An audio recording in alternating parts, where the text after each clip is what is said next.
Get your free copy of the complete tutorial at www.teachucomp.com/free. Once you have an image open in Elements, you will need to zoom in and out to precisely edit it. This is one technique you must master to work effectively in Elements. When you open an image, the current magnification level appears in the lower left corner of the status bar. Elements opens images at one of the preset magnification levels. You can change this magnification level by typing a new number into this box and then pressing Enter on your keyboard. You can also use the Zoom tool within the toolbox, which looks like a magnifying glass, to change image magnification. Click the Zoom tool button to view the magnification options in the Tool Options bar.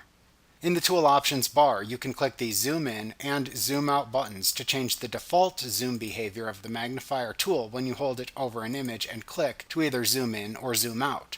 You can also quickly toggle between zooming in and zooming out by holding down the Alt key and clicking the image to perform the opposite zoom of the one selected in the Tool Options bar. If you prefer, you can also click and drag the zoom slider in the Tool Options bar to manually adjust the magnification level.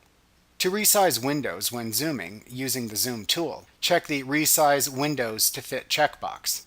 However, windows will not intrude past the panels. Clicking the Zoom All Windows checkbox will equally magnify all open windows when you magnify any open window.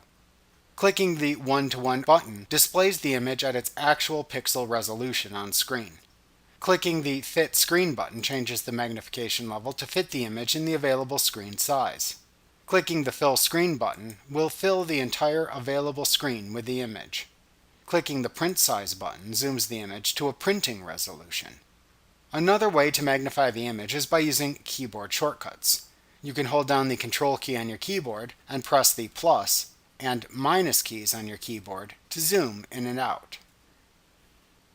Like what you see? Pick up your free copy of the complete tutorial at www.teachucomp.com/free.